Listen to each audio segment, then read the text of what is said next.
nk'umuntu w'umukristo si Sabas wenyene ahubwo umuntu wese w'umukristo dutegerezwa kuba baryosha buzima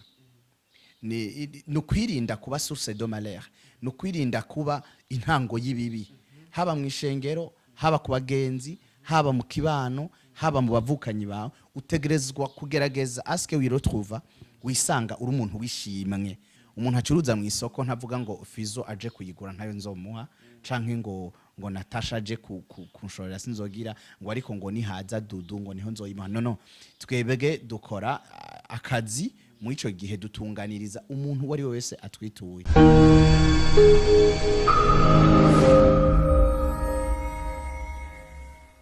Yes, 1 2 1 2 everybody. My name is Radio. This is me Joe Talent TV. We come back here again. Twagarutse kandi hamwe tukubwira byinshi muri entertainment, hamwe tukuzanira aba hitmaker kuri micro ya me Joe Talent TV. Rena wibaza andi kumwe nande. Uno munsi wari wibaza ati ndagufitiye umuririmbyi aririmba ivyisi. Uno munsi ndagufitiye umuririmbyi wa gospel azkwizina rya Sabas. Ndibaza mvuze iyo zina uca umenya uwariwe ko n'umuntu yakoze amateka n'umuntu yakoreze amateka menshi muri gospel ngaha mu gihugu cyacu cy'u Burundi. Reka tumwakire kuri micro ya me Joe Talent TV. Bite papa?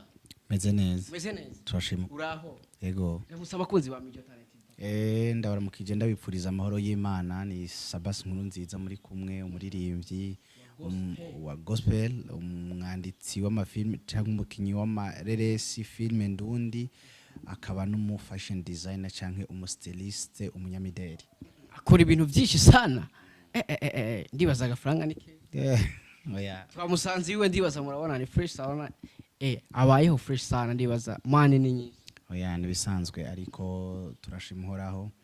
kuko ntaco dufise ataduhaye nta naho tugeza atatugejeje yego ya kabisa tukiri ngaho nyene brother ejo twarakubonye ku kibuga c'indege wagiye kwakira Abel mbega we na Abel muhuriye ku kipapa ko hari benshi batazi icyo muhuriye ko wavuze ko uri umukinyi wa film Abel nawe tumuzi ko ari umukinyi wa film ejo twarashoboye kubona ku kibuga c'indege mbega nigiye kintu cyari cyakuzanye byari bimeze gute papa Abel twahujwe n'indirimbo zino ndirimbo nyene tsanzwe turimbaza gospel ndibuka harazi imyaka itari mikeyi yarantumiye afise concert ubugenzi bwacu buca butanguriraho hanyuma murabizi yuko abasanzwe bakurikirana n'amafilme ya Abel muri filme Paradiso barabonye nije nari umupasiteri wabo rero urumva ibiduhuza ni vyinshi turabagenzi turi dusangiye ibikorwa vyinshi kwa bakuririmba canke gukina filme urumva kuja kumwakira kuri jewe ni ikintu gisanzwe kandi urumva yuko nakoze ico nategerezwa gukora kabisa yaravuye mu gihugu cy'u Rwanda navuga yuko yaravuye mu bya filme mbega Sabas nawe wavuze yuko ku ruhande rwa filme ushobora kuba uriyo mbega Sabas nawe tumwitege yari yasohotse mu gihugu yagiye gukora amakolabo mu Rwanda cyangwa se muri Tanzania cyangwa se muri Kenya twitege yari nawe wagiye gukora amakolabo mu bindi bihugu atari mu Burundi jewe avant le covid nari umuntu ategerezwa n'imiburi namafise gikorwa nita no stop nagerageza kumenyekanisha indirimbo zanje n'imiburi bihugu bitanu nakorera cyane muri East Africa za Uganda Rwanda Kenya na Tanzania rero ivyo bikorwa novuga ngo bisa n'ivyari vyahagaze gato bivanye nano ma periode ya covid ariko guhera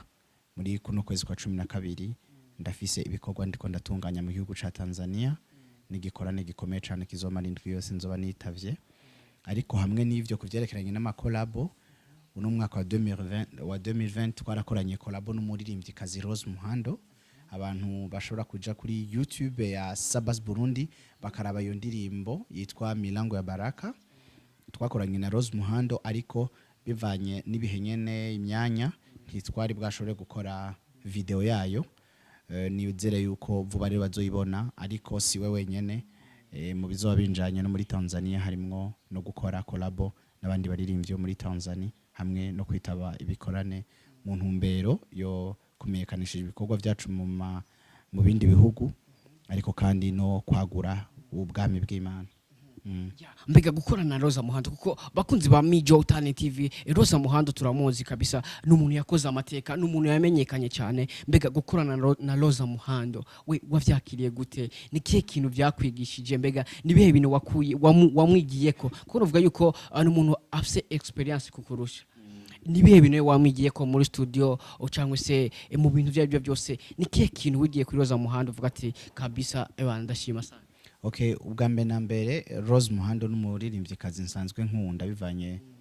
n'indirimbo yandika indirimbo zivuga butumwa kandi najewe muko nahamagawe nizo ndirimbo kenshi nandika indirimbo zanje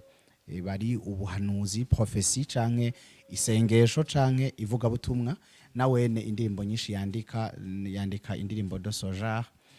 Rero ibyo namwize ko ni byinshi kandi wari umugisha gukorana nawe kuko ubwa mbere na mbere umuntu nka Sabas gutumira igihangange nka Rose Muhando akanyitaba novuga ngo ni Imana yabikoze ntibwabaye ubuhinga bw'iwanje canke ubushobozi bw'iwanje burebure yaraje ashikira muri kino gihugu yakirwa n'abantu bakomeye kandi bamufata neza cane asubira mu gihugu iwabo aryohewe hama gukorana nawe novuga ngo vyambereye umugisha kuko vyuguruye indi miryango. Hari abantu benshi batari bazi Sabas ariko bamumenye biciye kuri Rose Muhando mu misi heze mu mezi aheze mu kwezi kwindwi nari Dar es Salaam nyene mu bikogwa naho narabonye umusaruro wo gukorana n'umuntu amenyekanye nka Rose Muhando kuko n'uburyo nakiriwemwo nakiri mu buryo bwiza cane kandi buteye igomwe abantu bose bavuga ati dutegerezwa kwakira nk'umukozi w'Imana kuko twarabonye ingene mwakiriye Rose Muhando mu buryo nabwo bw'ibikogwa n'umuntu w'intwari n'umuntu akorana umwete kandi azi ico ariko arakora narize cyane ikintu citwa guca bugufi. Rose Muhando n'umuntu aca bugufi cyane gose kandi akunda gusenga. Abantu benshi baramujajinga ariko babivuga kubera batamuzi ico bahakanye bakicarana nawe bomenya Rose Muhando wariwe n'umuntu aciye bugufi cyane niki cubahiro twe tumuha n'ubukuru bw'izina afise n'ukuntu ari umu legend mu gikogwa we umengo ntabibona n'umuntu aca bugufi cyane. Uganira na Rose Muhando wese aravuga ati n'umuririmbyi aciye bugufi. Urazi yuko abaririmbyi kenshi birabagora sabaririmbyi gusa umuntu wese amenyekanye kenshi usanga baca biduza gose ariko wewe ico kintu nta kimuriko n'umuntu aca bugufi cyane gose. Harakajambo uvuze ati benshi baramujajinga ancie nibuka mu misi heze harabonetse amajambo menshi amaposti amavideo abavuga yuko Roza Muhando yoba akorana n'ibinyakuzimu baravuga yuko yoba yagwaye kubera yuko yoba yihakanye imbaraga za sekibi. Twarabonye amavideo menshi amaposti menshi mbega kuri we nk'umuntu mwakoranye indirimbo navuga yuko muzinanye kurusha twebwe twabonye amaposti ni kihe kintu uvuga ko mbega bijya bintu vyari byo cyangwa se n'abantu nyene amajambo y'abantu. Okay, iciza twaragira ubuntu kumutumira hano mu Burundi kandi yavuga mu Giswahili nije nari content d'interpreter ndabisobanura mu Kirundi murashobora gukurikirana ijya ntahe yiwe kuko byinshi yarabisobanuye yaravuze ubuzima bwiwe yaravuze bijya bintu byari byo ariko kimwe gusa ngira ngo abantu bose barabizi yuko le monde ahisi igeze barakunda iyo babonye akantu kabaye kugakuza canke bakaca bagakoresha gucafuza umuntu ariko jewe ntavyo noronka nsobanura birenze ivyo yivugiye we ubwiwe ahubwo ndabatumira kumviriza intahe ya Rose Muhando abasanzwe batumva igiswahili nariko ndabisobanura mu Kirundi baragerageje kuvyumva ariko bamenye yuko iyo umuntu amaze kumenyekana y'abasatana aramugwanya ariko kandi n'abantu bavuga byinshi kenshi umuntu aravuga bivanye n'ivyo nawe yumvise akizera ivyo yumvise ariko genda mwumvirize intahe ya Rose Muhando irashobora kubafasha kugira ngo ejo ni wavuga uvuga ivyuzi. Hari abantu benshi bavuga yuko hari abaririmbyi ba gospel nabo nyine ibyo bintu bavuga ko tubimenyere mu bantu baririmba indirimbo z'isi ariko hari benshi bavuga yuko n'abaririmbyi ba gospel no mu baririmbyi ba gospel ivyo bintu vyageze aho usanga umuririmbyi wa gospel ugasanga nawe nyene akorana n'imyuka y'ikuzimu bimwe bita imiti ugasanga aririmba afise imiti kugira ngo indirimbo ziwe zishobore kugera kure ugasanga nimwe bita abafilmation cyangwa se abariminate mbega kuri wewe ico kintu uremera ko kibaho cyangwa se ni kubarindi ba gospel ntikibaho ubivuga kwiki? No urumva isi ahigeze iri ku rwego ruteye ubwoba sabaririmbyi ba gospel gusa hariho ya urumva biri mu ntuze mu novuga mu makategori yose mu migwi yose rero jambo ry'Imana rivuga ngo umuntu wese agumye ico yakiriye ico yahawe kuko turi mu bihe by'iherezo ivyo ntivyobura kuza kuko hari ururo n'ugwamfu ntiruburamwo kandi ngo nta mwonga uburi sato ibidahizwe hamwe novuga ngo ngwego ngo ntabaririmbyi no bambeshe ni nkuko atabono kwagiriza canke ivuye ngo ntaba pasteur ariko turavyumva kandi bisanzwe bihari ni ibintu bihari ni hisiri kiragera niyo mpamvu dutumirirwa canke duhamagarirwa umuntu wese gusenga agateramira ubugingo bwiwe kuko imisi ni mibi Bega Sabas rore adashaka gukina muri filme hariho nk'amarore baguhavuga ati kabisa zishaka kwiki Tukina muri filme bakunzi ba Mijo Talent TV yatubwiye ko sanzo kina na filme akarimba na gospel hariho rore bashaka kugoka avuga ati vraiment iyo rore no urumva mu bisanzwe byari bikino ariko hari gihe ukina ibintu abantu bakabikubonamwo cyangwa ugasanga nawe nyene ntuvyemerewe par exemple jewe nk'ubu ntiwompa ngo nkine hole nsomana ivyo ntavyo nokora uretse ko nsanzwe ndi umukozi w'Imana ahubwo nk'ivyo gusomana urumva no mu mico y'abarundi bisanzwe atabirimo abarundi mukuramukanya barahoberana baragumbirana ivyo rero mu mico ndundi bisanzwe atabirimwo rero urumva umpaye nka hole y'ibintu mwene ivyo oyi kuri jewe ntavyo noshobora gukina kabisa mwavyumvise ati rero yo gusomana sinshobora kubera yuko n'umuco w'abarundi ntibitwemerera ugiye kuraba Sabas ugiye kuraba kuri YouTube channel yawe navuga yuko ni YouTube ikurikiranwa cyane iso ikintu ukiraronka ama views menshi je ndakurikana kuri YouTube channel navuga ko YouTube channel yawe iri mu baririmbye ba gospel barabwa cyane ngamwe gucacu Burundi mbega bijya bintu bisiguye kuri wewe bikwigisha iki ni kihe kintu wishimira kuba ukurikiranwa cyane mu baririmbyi ba gospel ko ngaha mu Burundi bavuze ati abaririmbyi ba gospel nibaze ko izina Sabas kamikazi nibaze ko ayo mazina utoyibagira ni mu gihe ufite n'indirimbo na kamikazi ivyo bintu wewe uvyakira gute kuba uri umuririmbyi ngaha mu Burundi uri mu baririmbyi ba gospel bakurikirana cyane ku mbuga ivyo mu ruhande rumwe n'umugisha ukomeye kandi nivyo gushima Imana kuko si vya bose hariho abandi bavyifuza kuko noneho si nabandi kuko umuntu wese yari karakora igikorwa akora yipfuza iterambere umuntu wese aravyifuza rero si ndagera kuri gwa rugero nanje numva yuko ndi satisfait ariko ivyo ndiko ndakora canke iyo mbona nabo bake bariko barakurikirana bintera intege zo kongereza inguvu no niterambere mu byo nsanzwe ndiko ndakora niyo mpamvu ubona yuko ngerageza uko bukeye uko bwije hamwe mba ndi mu byo bikorwa vy'indirimbo handi ngiye gutangura ibikorwa vya film hariho filme twakozwe yategerezwa kuba yarabaye out yitwa ubuzima ariko yagize ikibazo ariko nubundi turiko turashutinga iyo filme nyuma yo filme ubuzima hariho episode yitwa ingaruka urumva ivyo byose nibikorwa turiko turagerageza gushirako ariko hamwe n'ivyo hari indirimbo ziriko zigenda zisohoka hari yo collabo twakoranye na kamikazi kwije ukwezi n'indirimbo yitwa icizere hari iyo twakoranye na Rose Muhando n'izindi ziriko zigenda ziza kuko hari indirimbo nyinshi turiko turakora rero kuri jewe n'umugisha ariko ntibituma numva umengano noca nishira hejuru kuko nababwiye yuko abantu benshi iyo babona bariko baramenyekana bakunda kwicwa n'impwemu yo kwirata impwemu yo kwishira hejuru impwemu yo kubona umengo bacitse bakibirengeye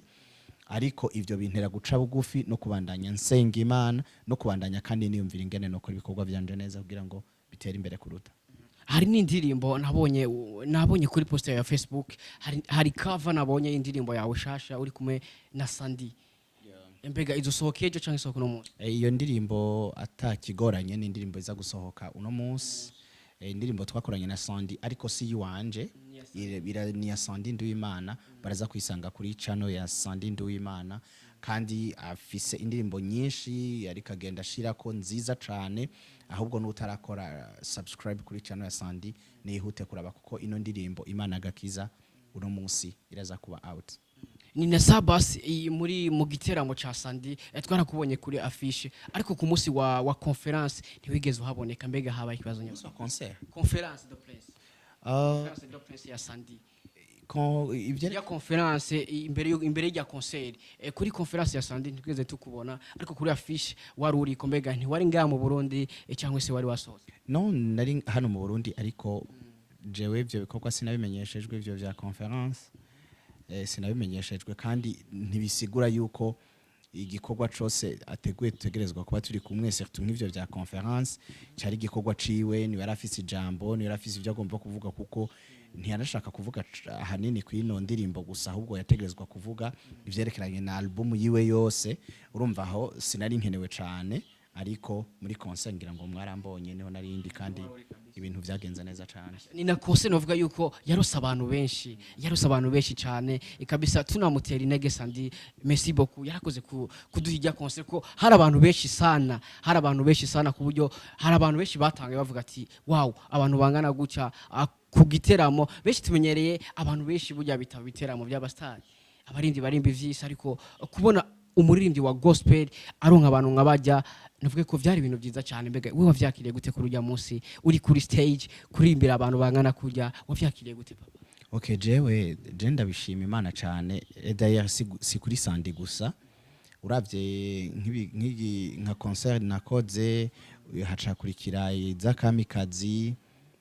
twebwe twagiye turonka n'izindi twakoze na GTB twagiye turonka abantu cyane ndetse barutana hajya ahubwo bari no kurenga hajya ni kubera bamwe maybe na salle batari bazahiri abandi naho na publicité burya ntivyabaye public umwanya muremure cyane benshi ntibashoboye kubimenya sino ntitwari kuronka no dukwiza abantu ico kiriduha gushima Imana no gushimira abafans bacu Imana ibahumugisha mwinshi cyane ingene mudutera intege ingene mudukurikirana ingene mubana natwe mu bikorane mu ma concert mukatwita bakandi mukaza kudushigikira ahubwo mubandanye mudutera intege gutyo kandi wabaye umugisha ukomeye cyane ya kabisa Sabas nshaka kubaza kavuga ati guca niki kintu udashobora gukora mu buzima busanzwe uvuga ati ikintu kabisa niragikora kirahemukira ababanyi cyangwa se kuko nuvuga ko iyo uririmba gospel hari ibintu byinshi utemerewe gukora haba mu kibano cyangwa se mu ibarabara hari ibintu byinshi utemerewe gukora ikintu udashobora gukora mu bantu cyangwa se muri public y'abantu ikintu udashobora gukora niki ikintu cyose kibi ushobora gukora tu mu rusengero ndashobora mu rusengero ikintu cyose kibi ikintu cyose kibi haba mu rusengero haba mu kibano ikintu cyose kibi urumva ijambo ry'Imana ridusaba yuko tuba umuco w'isi ahandi naho Yesu yavuze ngo tube umunyu kandi umunyu iyo utakigira uburyohe ntaco bukimaze ahubwo baca bawusoka hanze bawusesa hanze abantu bakawukandagira ko canke bakawuhonyora numva nta kamaro bufise twebwe rero nk'umuntu w'umukristo si Sabas wenyene ahubwo umuntu wese w'umukristo dutegerezwa kuba baryosha buzima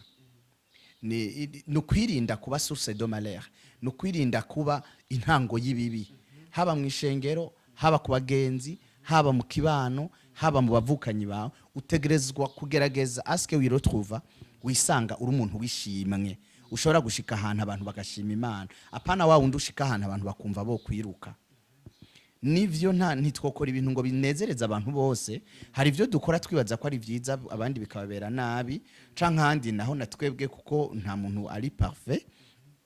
ugasanga natwebwe watiriganye ariko mu kintu mu ma objectif twiha canke mu ntumbero twiha nizo kugerageza kuba umuntu wiciza umuntu wineza umuntu ashika ahantu hakabishimwe apana ko abantu babona umuntu bakaca batangura kwiruka rero ivyo nivyo vyategerezwa kuba canke nizo nshingano z'umukristo wari we wese rero ikintu cyose ubona ko cobangamira ubuzima bwa mugenzi wawe cobangamira ubuzima bw'umubanyi wawe cobangamira ubuzima bw'uwo musengana utegerezwa kwirinda kugikora ariko bitavuze ngo ibintu byose dukora abantu bose bazovyakira kumwe hari nivyo nizo ngingo ushobora kuzifata hakagira zibangamira ariko ugerageze buri ntube en dehors de la Bible ntuje hanze y'ijambo ry'Imana ugerageze gukora cakindi ijambo ry'Imana rivuga nivyo udashoboye ugumugerageza ntubone ngo yangu ngo je vyarananiye oya nico cakunaniye gira inguvu wumve yuko namba ari defo wumve yuko utegerezwa kugira inguvu zidasanzwe kugira ngo ushobore kuronka uhinduke muri bya bikorwa vyawe muri zangeso kugira ngo bikunde ubeho kwisi uri umuco bikunde ko ubaho kwisi ubera inyishu abandi. hari benshi bavuga yuko abaririmbyi ba gospel nabo nyene hari benshi bakora ku nyungu zabo, ugasanga benshi barabikora, ariko hari benshi bavuga yuko babikora ku nyungu zabo z'amafaranga, ugasanga barimba gospel kugira ngo YouTube bahembe baronka amafaranga, ugasanga mu bisanzwe baririmba bakaririmba nk'akazi, ntibaririmbe kome nko kuvuga ubutumwa, ugasanga benshi babikora nko kwinjiza amafaranga. Mbega w'icyo kintu kivuga kwi? Jewe hari indirimbo nigeze kuririmba ivuga ngo ntituri bishomeri turafise imirimo. No kuvuga ngo ntituri bishomeri turafise ibikorwa muri leta y'Imana. No kuvuga ngo kuririmba ni gikorwa cagura ubwami bw'Imana, ariko iyo wavyitwayemwo neza navyo haragera igihe utangura kubona inyungu yavyo, kuko mu kuririmba dushiramwe amafaranga menshi. Rero ya mafaranga uyaronsa avuye mu buririmbyi uba ari umugisha. Ariko kandi namba uri umuntu w'umukozi w'Imana canke uririmba gospel, ntuhaguruke umengo uhagurukanwe na business. Kandi nibaza yuko kuri jewe kuri pari wanje nk'umuntu yohaguruka ashaka gukora business, nibaza ko atoyijana muri gospel. Oya, ngo tumurabe ibindi bintu ukora, ariko uhagurutse ukavuga ati jewe ndafise umuhamagaro, ndafise ikintu itaranto Imana bitse muri jewe, ntegerezwa gukora ibishoboka byose kugira ngo nkore ico naremewe, ico ntahamagariwe gukora. Ni vyiza kubikora, hanyuma ibindi navyo bikaza, ariko bidasiguye ngo amafaranga ntituyakeneye. Amafaranga turakeneye waronse na occasion y'ingene wo yaronka biciye mu nzira nziza, navyo wo bikora. Na Sabas afise company yambika abantu. Mbega reka tuvuge gato yakuriye company, mbega n'abasari bashikoka bambe Big Fizo, Basatbi, abaririmbyi bakomakomeye barimba apana aba gospel, abaririmbyi abasari basatbi bafizo abantu nk'abana binabo nabo nyene birashika muri rya company yawe kabambe cyane gose, kuko twebwe muri Sabas Style Company irimwo ibintu byinshi. Sabas Style Company tugiye mu gisata cinyambaro canke imideri,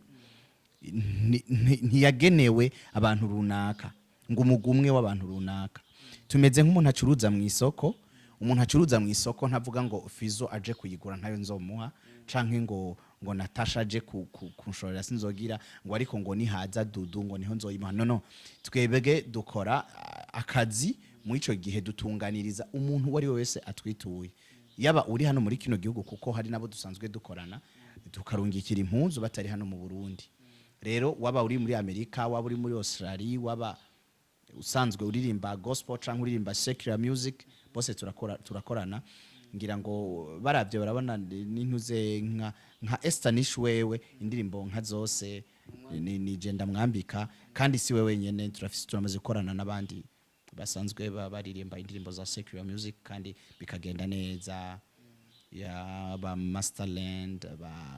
na meme na Shani Queen ndamaze kumwambika n'abandi, kandi wari wese ahawe ikaze. Tuba dufise imyambaro bambara mu manza canke ivyo vy'amashooting canke ivyo mu buzima busanzwe. Rero no kuvuga ngo twakira uwari we wese mu buzima busanzwe gute, agiye gusenga samedi akaza gakota akagira ajane gusenga amazi garurete. Hari abakunda ibintu mwene ivyo, gasanga arafise urubanza akavuga ati nzogenda gukota, ariko turafise n'abandi bagira ama command bakavuga ati je n'impuzu yiwanje nshaka kugura. Niyo mpamvu navuze ivyo mu buzima busanzwe, no kuvuga ngo iyo ari yo yose ukenera uraronka. Yeah, impuzu yariyo yose ukenera muri ni Sabas Company, Sabas Style Company. Akubwira ati uwari we wese urahawe ikaze, ukaba ukeneye gura style ribaza wavyumvise, ukaba uri hanze wifuza yuko bakwambika, none umuntu ari hanze umwambika gute? No, baraturungikira amamezire, hanyuma tukabakorera impuzu, hama natwe tukazibarungikira. Yeah, genda nimwe muri hacangire wari. Oya, turavyumvikana, biba bivanye n'igiciro twavuganye. Turashobora kuvugana ari je ndungika canke tukavugana ari we atanga amafaranga yo kubishipinga. Kabisa. Turabona abarimbi benshi ba gospel, hari abarimbi ba gospel ushaka gusanga turakunda kubona mu gihugu cy'u Rwanda, ugasanga umuririmbyi wa gospel yaririmbanye n'umuririmbyi wa sekira. Mbega nko par exemple kabona nka Sabas arimbanye na Big Fizo, ivyo bintu byoshoboka kuri wowe cyane byoshoboka? Ivyo nibaza ko bivana no kwizera k'umuntu, bikavana n'ingene umuntu yibrandinga, bikavana n'umuntu ukuntu asanzwe akora. Jewe rero kubera brand yanje ntisohoka ngo ive muri gospel music, ariko nk'ubu yakijijwe twokorana. bisigura ko uba kimeze kujya nta ndirimbo ya Sabas na Big Fizzo cyangwa se na Sadbi cyangwa se ba Masterland ba Shani Queen nibaza none yoba ifise quel objectif arashaka kuvuga ati reka ndafise indirimbo basi par exemple akarimba akavuga ati reka ndirimbere nanje Imana kuko nta muntu atemera Imana ngaha ku isi arashaka kuvuga ati je nka Big Fizzo cyangwa se nka Sadbi uno munsi nanje ndifuza kwandika indirimbo yo gushimira Imana cyangwa se yo kuvuga ibyiza Imana yankoreye agacavuga ati muri uno mwanya rero reka ndaho muri ibyo wa gospel ashoye kumfasha kugira ngo indirimbo yanje igire pa kuko navuga yuko ibintu vyose birafise abantu navuga yuko bakurikirwa muri ivyo bintu kuko ashaka kuri indirimbo y'Imana ari wayiririmbye wenyene ntishaka kugira power mugabo ayirimbanye nka Sabas badudu bakamikazi ashaka kugira power kubera iki yarimbanye n'umuntu aba muri ico kintu mbega muri uwo mwanya Big Fizzo avuze ati reka ndirimbe indirimbo nanje yo gushimira Imana akavuga ati reka ndabe Sabas abari wamfasha muri uwo mwanya wo bifata mu gute wo bikora cyangwa icyo nta nyishu ndagitangira nta ego canke oya ndagitangira kuko ari situation turiko turasipoza rero urumva ndashobora kuvuga ngo oya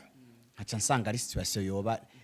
yoba ishoboka yoba ishoboka cyane nkavuga ngo yego nkaca nsanga ari muri situation yoba ataco yungukira ubwami bw'Imana kuko byinshi byo dukora biba ari ibintu by'inyungu y'ubwami bw'Imana rero iyo question kuko nubundi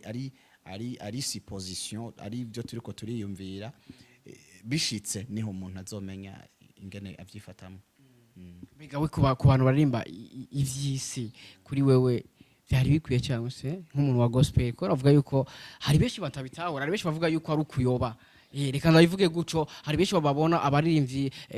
baririmba sekira bakavuga yuko bayovye mbega ku ruhande rwawe ubivuga ko barayovye cyangwa se bimeze gute oya urumva umuntu wese arafise dream arafise indoto yiwe kandi agerageza gukurikirana indoto yiwe rero indoto umuntu yarose mutari kumwe ariko ubwira ushobora kwitahura canke ntuyitahure kandi nta kosa ufise nawe nta kosa afise mwico gihe rero ntawo twovuga ngo arafise ikosa ngo ryo kuririmba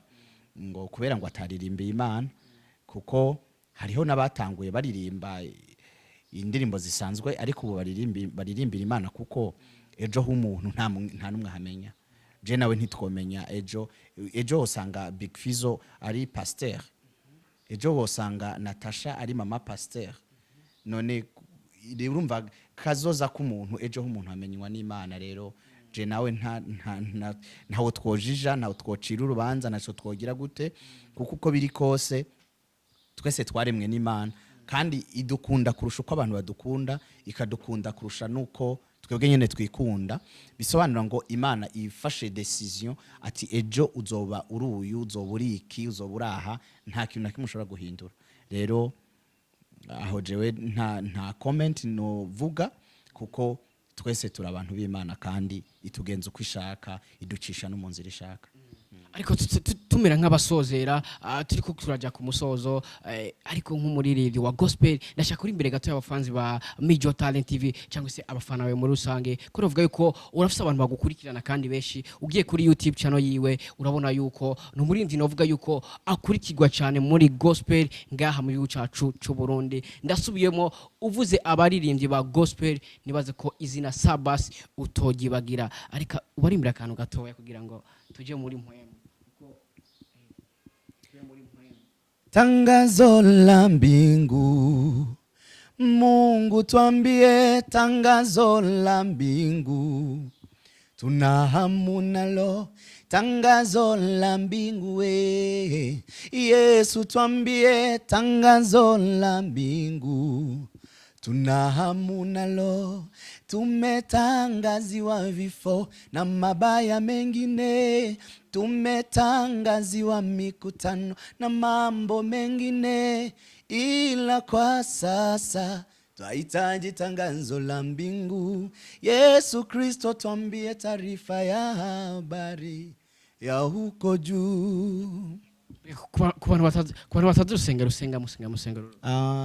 nsengera mu shengero gitwa GLM riri mu Carama ni Gospel Life Ministries ni shengero riri hano hafi nyene ucinjira kwino pave iva ku isoko mu Kinama ugeze ahantu bita kumbaho urugabano rwa Carama na Kinama ucubona ahantu hari eglise ifise umusaraba utukura uravye tout droit ni hafi y'amashure bita Kidumbugwe. Ni hafi y'amashuri bita kuri Kidumbugwe. Turabahaye kaze. Vendredi tuba dufise louange na adoration itangura 17h, dimanche dutangura 9h, no kuvuga ngo 9h jusqu'à midi, kuva saa 3 gushika saa 6. Ibintu biba ari vyiza cyane. Ego kabisa, reka ndagushimire Sabas kubona waduhaye time. Ariko mu gusozera ndashaka ugira ikintu bwiye abakunzi bawe, babafanzi bawe, cyangwa se abakunzi ba gospel muri rusange, cyangwa se abakunzi ba Mijo Talent TV, ko navuga yuko nabo barasenga nk'akajambo kanyuma babwira, cyangwa se ibintu bishasha bagiye kwitega mu misi za nibihe bimeze gute papa? Okay, cyambe na mbere novuga nugushimira Mijo Talent TV, mpamagara n'abantu bose bariko rakurikirana kino kiganiro ko bakora subscribe kuri Mijo Talent TV. Hanyuma nongera ndabashimira umwanya mwaduhaye wo kudukurikirana. Ndashimira cyane abafanzi bacu basanzwe bakurikirana bino bikorwa vyacu, kuko baradutera intege cyane. Nkashimira abakozi b'Imana basanzwe badusengera. Ndashimira cyane abajournaliste, ama TV online, abantu bose basanzwe bitaho ibikorwa vyacu vya gospel, bagerageza no kubiteza imbere. Na cyane ntibagiye kubabwira yuko dufise igikorwa twatanguje citwa itara ry'umuririmbyi, aho Sabas ariko aragerageza gukorana n'abaririmbyi bagitangura kugira ngo dushobore kubafasha gutera imbere. Hakaba hariho indirimbo nshasha ziryoshe cyane mugiye gutangura kumva, ziriko zirashigikirwa na kino gikorwa twatanguye citwa itara ry'umuririmbyi. Mubandanye rero kutuba hafi, Imana ibahezagire. Ndagushimire papa. Murakoze. Merci beaucoup. Bavuga ati Imana iguhezagire. Reka ndagushimire kubona waduhaye time, kubona wemeye kuyagana Mijo Talent TV. Ni ibintu by'agaciro cyane. Nibaze ko abafans cyangwa se abafana ba Mijo Talent TV bari bifuza kubona Sabas kuri kamera ya Mijo Talent TV. Nibaza uyu munsi wamubonye. Reka ndagushimire kurikiranye iyi video. Ntibagire kujya kuri YouTube channel ya Sabas, ukore subscribe kugira ngo ukomeze kumuteza imbere. Ucuja kuri YouTube channel ya Mijo Talent TV, ukore subscribe kugira ngo ukomeze kuduteza imbere na kuko nimwegwe wa boss, nimwegwe dukorera. Wowe wabikoze big up sana, wotarabikora genda bikore. We love you so much. Dusubire ubutaha. Ciao ciao.